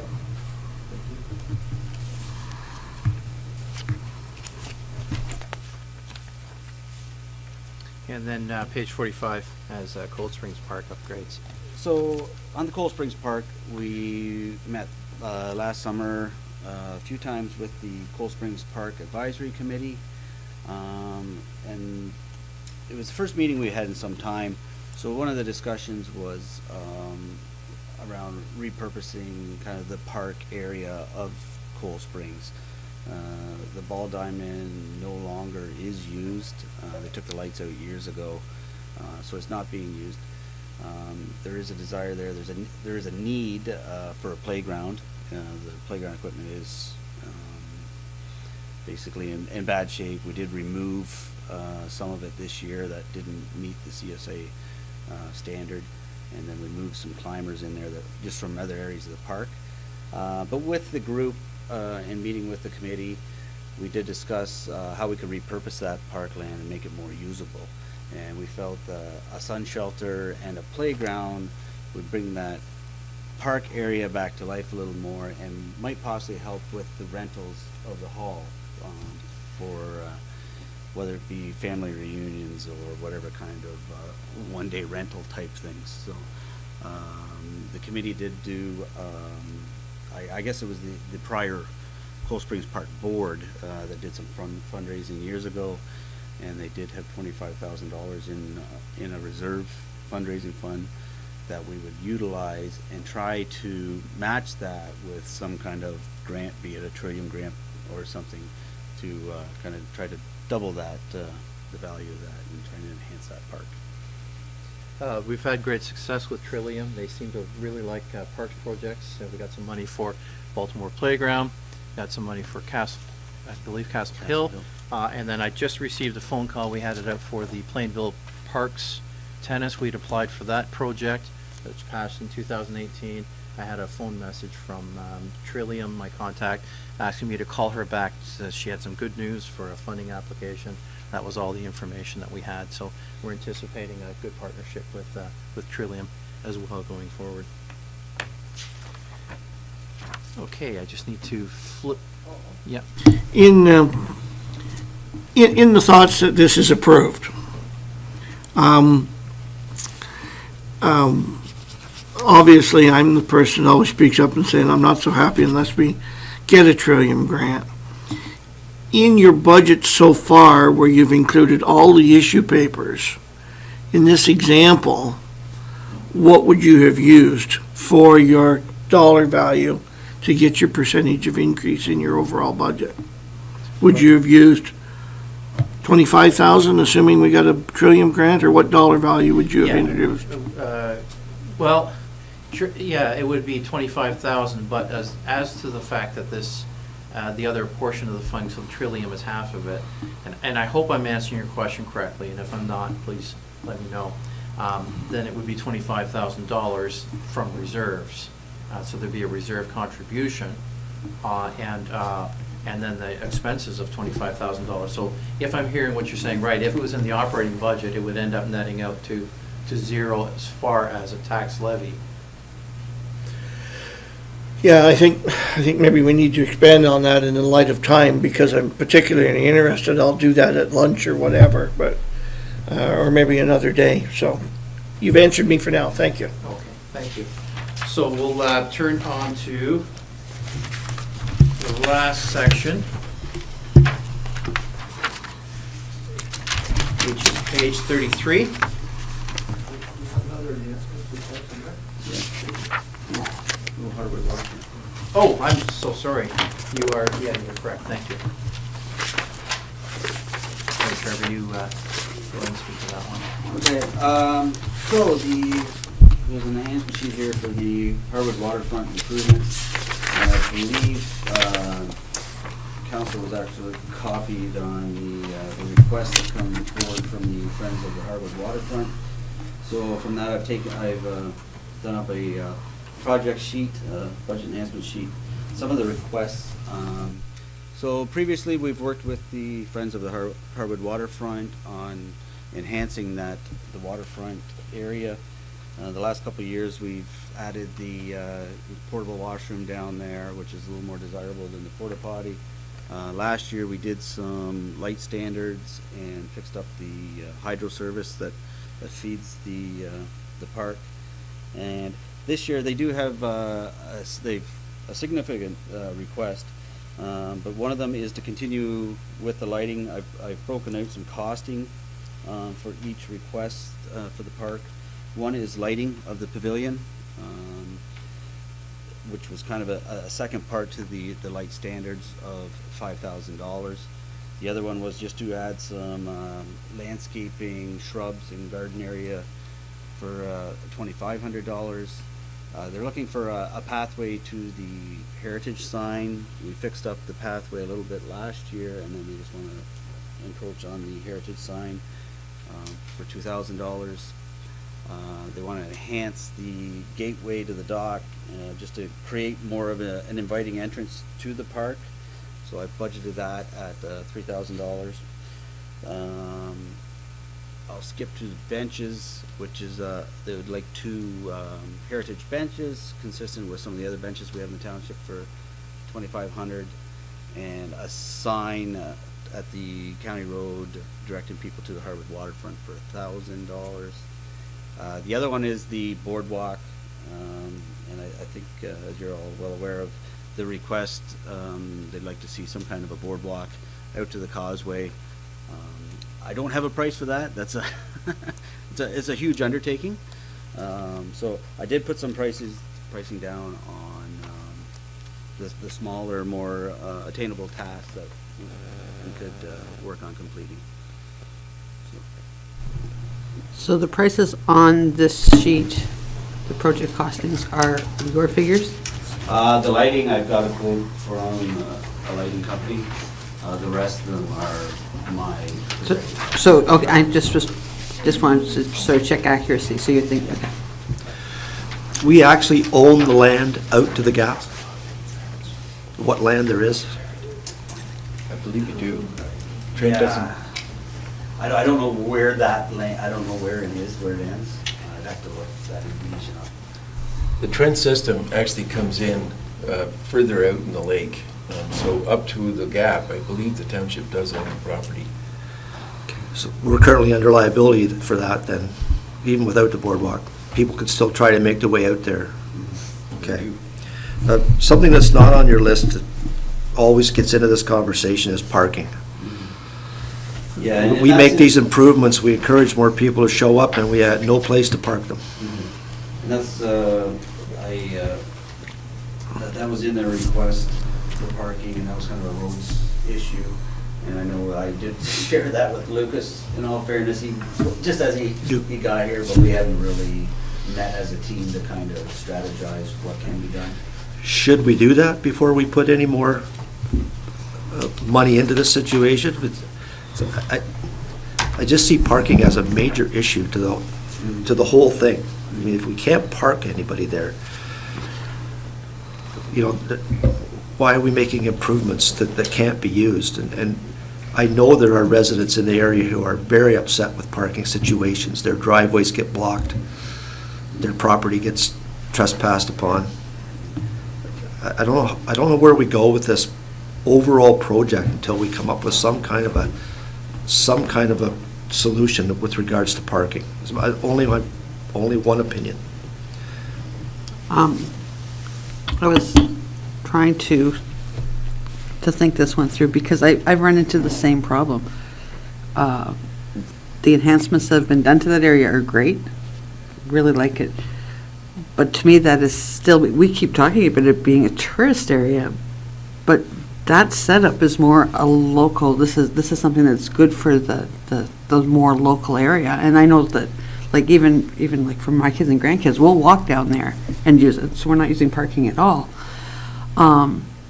As a more local point of interest, I think we continue always sort of putting in some money to keep it looking nice, but to push it as a tourist attraction and a tourist area makes me a little bit nervous, because we'll never be able to really keep up with it. And even if you think, well, maybe people can park at Harwood Hall and walk down, then you've got that whole thing of, that's not our property to say they can park on, and it becomes a whole different issue again. I love what's been done. I have no problem with a little bit more being done, but I don't think we should be going for big, okay, now this is a place that people should come and see.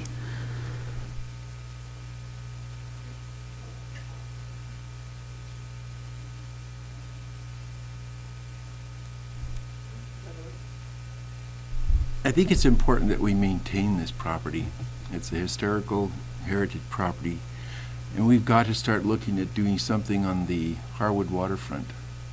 And I know this isn't the opportunity to talk about it now, but if we don't at least maintain what's there, we're going to lose it because of the environmental elements that keep pounding the shores. So they're not asking for a lot, and I think we could do something from Harwood's point of view with the Harwood Hall, is to incorporate some parking there to reduce any stress on the roadways.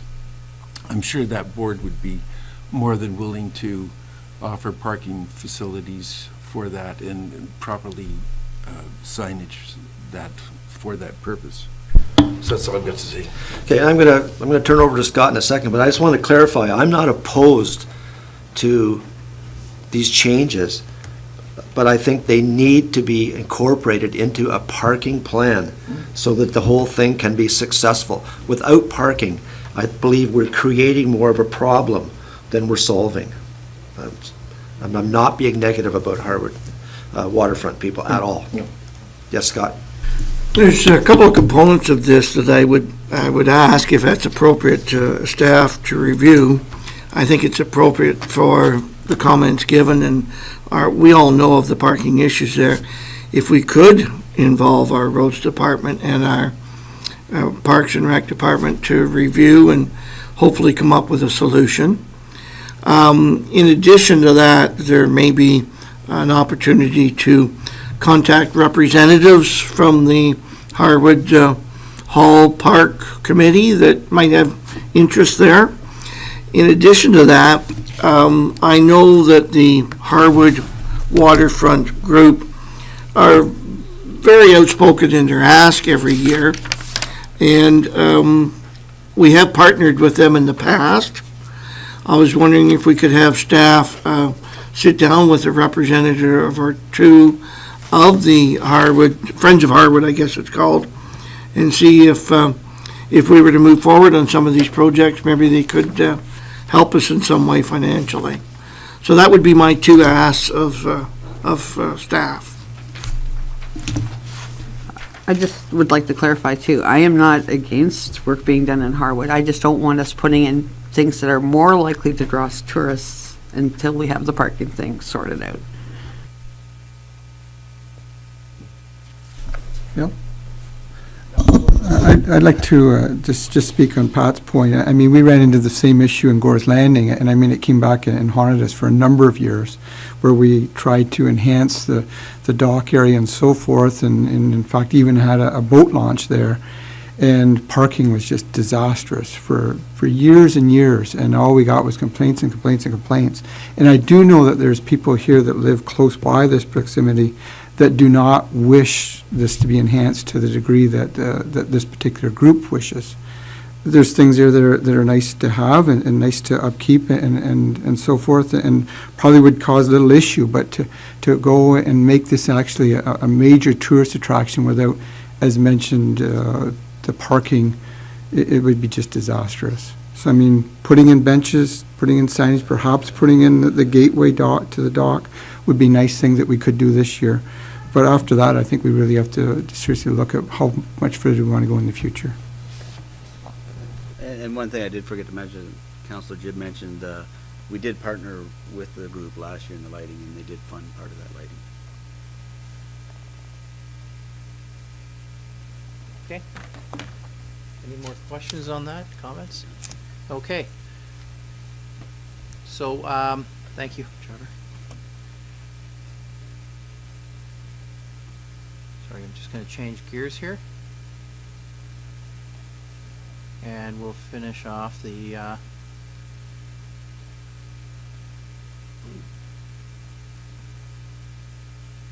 finish off the last bit of operating.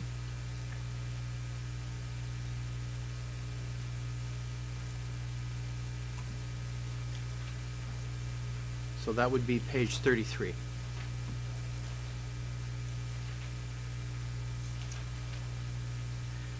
First of all, is Heritage. In Heritage, there is no changes to the budget. Heritage was asking for $1,500 in materials, and $5,000 to contribute to reserves.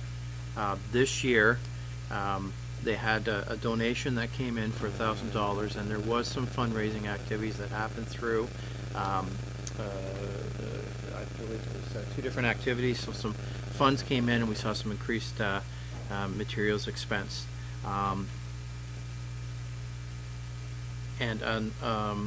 The concept here was to keep those dollars the same unless Heritage has specific projects they were looking to do, at which point we could put in an amount for fundraising and materials. So I will touch back with Heritage, make sure that we've got that financially covered, but at the same time it is going to be still rolling out at an ask of $6,500, and we'll just finalize any sort of revenues and material expenses from any upcoming anticipated projects. So that total number of $6,500 will remain the same. So if I understand you correctly, they don't have a projects that they're saving for at this point? They haven't communicated to me any of the projects that they're saving to at this point, so I'll go back and confirm with them and make sure that I have that confirmation for the February 7th meeting. However, the total, as I said, the total dollar value at the bottom will still be the $6,500. Do we know if they have, if I'm looking at this correctly, so they have 5,000 aside for 17, 5,000 aside for 18, and, they spent the 5,000 in 17. 17 actual, you have a 5,017 actuals? Or that's transferred too? That's So they have, transferred. okay, so I was saying it right the first time. So the big project before was the Inventory, Yeah, right? the inventory. I believe that there was another project that they are saving towards, but what the project is escaped me. Kate, would you want to go ahead? Yeah, so the digital inventory is continuing, like, that's quite a lengthy project. So that, we need to have consideration for that. And there'll be another house tour that they'll be doing in 2019 to try again to raise, do some more fundraising, and whether they're able to squeeze another project that we have talked about. There might be another type of tour. So where all we're going with this is that that's not me. That's me, We've got 15,000 if we put 5,000 away for 19 that hasn't been touched yet, that's sitting in reserve, but we also have a project that they know they're going to be drawing on. Is that what we're saying with the digital? With the digital, right, because Sorry. we're having to pay for the services for having the digital inventory prepared, but then we'll have to start planning how we're going to integrate that digital inventory, because we don't have to wait till all of the homes are done. We can start then building that inventory to get it on the website as a hosted tour type thing of the municipality. I missed the last 3 words. Did you say hosted tour? Right, you can do it on the website. And that's the end game for this digital inventory, is to get it on the website. I think the part that what Kate said that I want to quickly agree with and expand on a little bit is the digital inventory is creating the base knowledge and information. Now, what do we do with that? How do we advertise it? Does it, how does we expand from that? And that will be part and parcel of the project that will be discussed by the Heritage Committee that they will need funding for. Has it been finalized yet, how to use that information? No, because the actual project itself hasn't progressed necessarily that far yet. Okay, I think it must be me today, because I think whatever I'm saying is coming out sounding way more complicated than I'm asking. $15,000, we have some ideas of how it's being spent. Yes, thank you.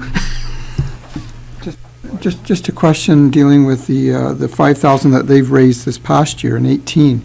Is that been put over into that reserve, is going to be added to the reserve? So actually, they've probably already got their 15,000 that they were after, or 20,000 they're after? I'll have to go back to what the reserve balances were. I can't Can- remember off the can- top of my head. but I Can you have check that? Because I'm not sure maybe you haven't transferred that 1,000 and 4,000 to the reserve.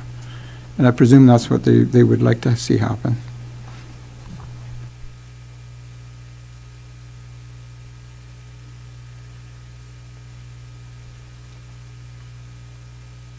Okay, any more questions on Heritage? Okay, accessibility, and Councillor Gibb, this is one area where I will point out that the final numbers aren't in for 2019, and that's that transfer to accessibility reserve. The purpose of if you look at the 2018 budget, the purpose is to maintain a reserve of $20,000. That was the original agreement. The way that it's proposed is that it gives the number in projects of $9,000. The reason that there's a contribution from reserve is to pay for it, but then there's a contribution to reserve is to make sure that we maintain that $20,000. It's a very unusual setup in how it's brought forward and proposed. It's the best way that we felt that gives accessibility an opportunity to use $9,000. So there have been some opportunities for accessible picnic tables at Gorse Landing, as well as at the Baltimore Playground Center that's been put up, but then also to contribute back to that to maintain that $20,000 standard. So we've done the same thing in 2019 to give accessibility the ability to use $9,000. Yes.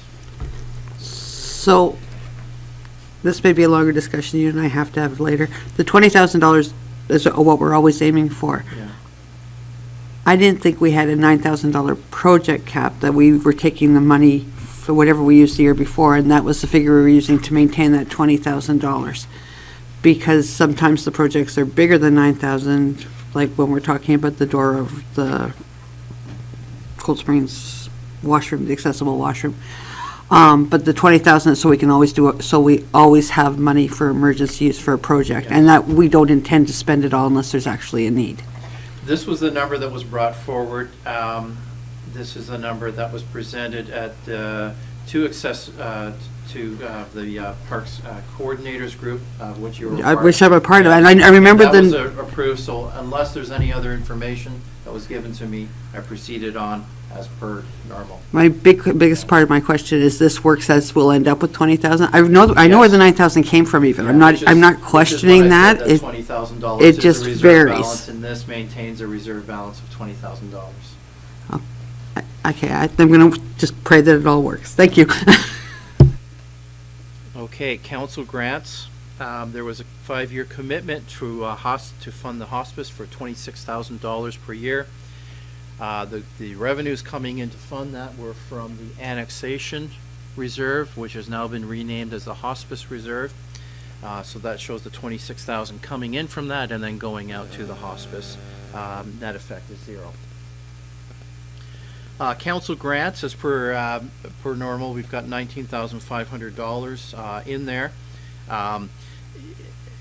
In the past, it's come to council approving certain grant requests that have come forward, of which I only have one at this point, and I'm hoping that the final request will come before the February 7th budget meeting. But at present, we have one request from.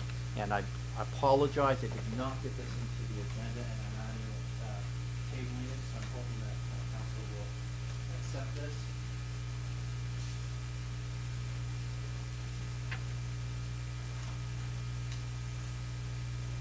And it's from the Harwood Hall, and I believe it's for $5,000 to alter the washroom to be able to convert it to an accessible washroom.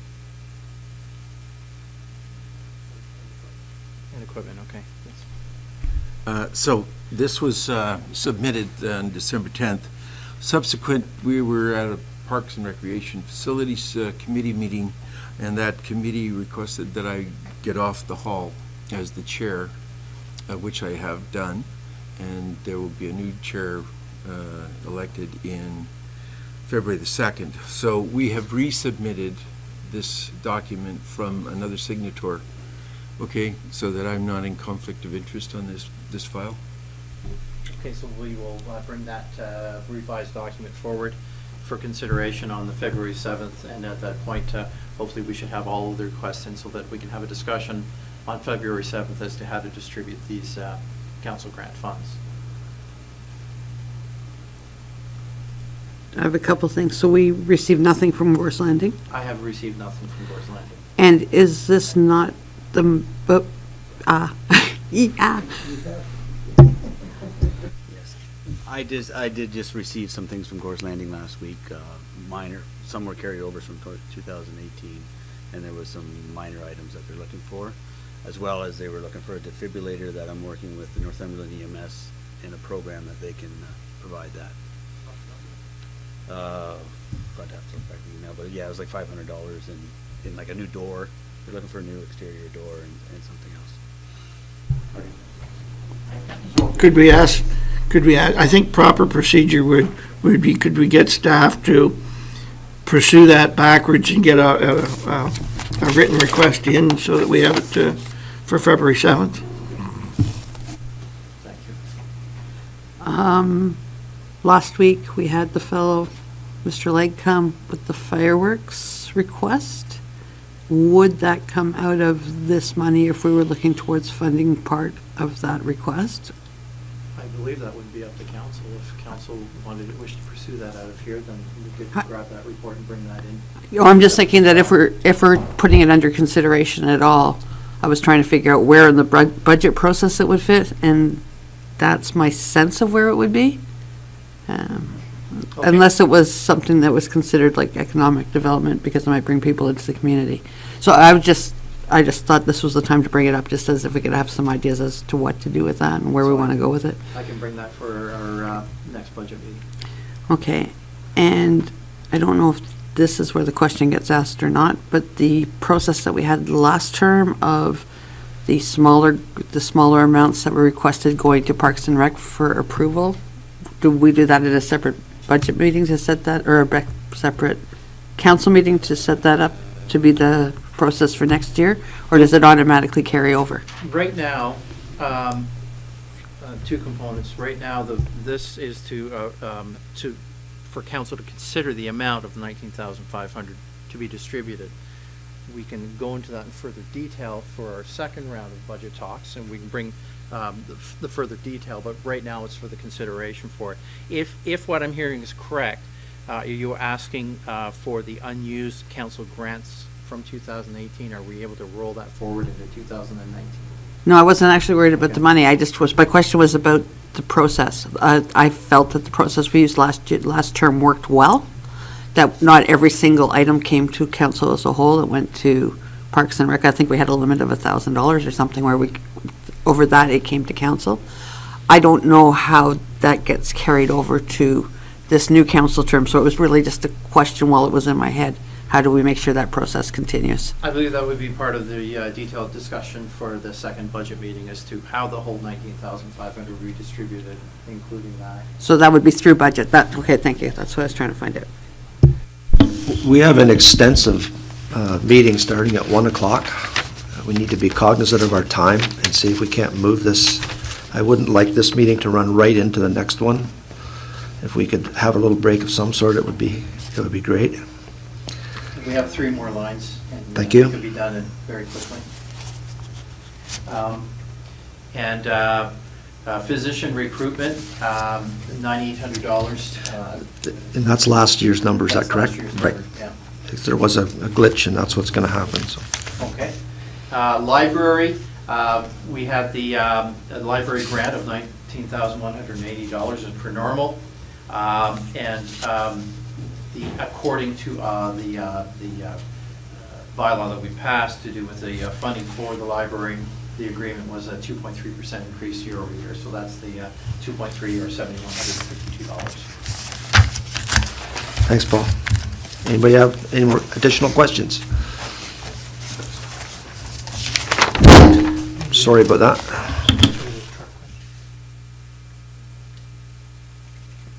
Were there, Sorry, to Bill. One of the questions we had was, I believe some questions were raised last time about vehicles. We wanted to make sure we either supply that now or at the February 7th meeting. I would leave that up to council. Did you want to discuss? I believe I was a member of council asking for that. It's, if staff have that information and they can share it with us at any point in time, I'm okay with that. Doesn't have to be today, in light of time. I'd also like to see our capital plan come back at the next meeting, if you would, so that we know where we should be and especially department by department, if you would. In regards to vehicles and equipment? That's correct. Okay. And then we won't have too much detail for buildings going forward, as we're still in the process of breaking down all the subcomponents of the buildings. But I would be happy to bring that back.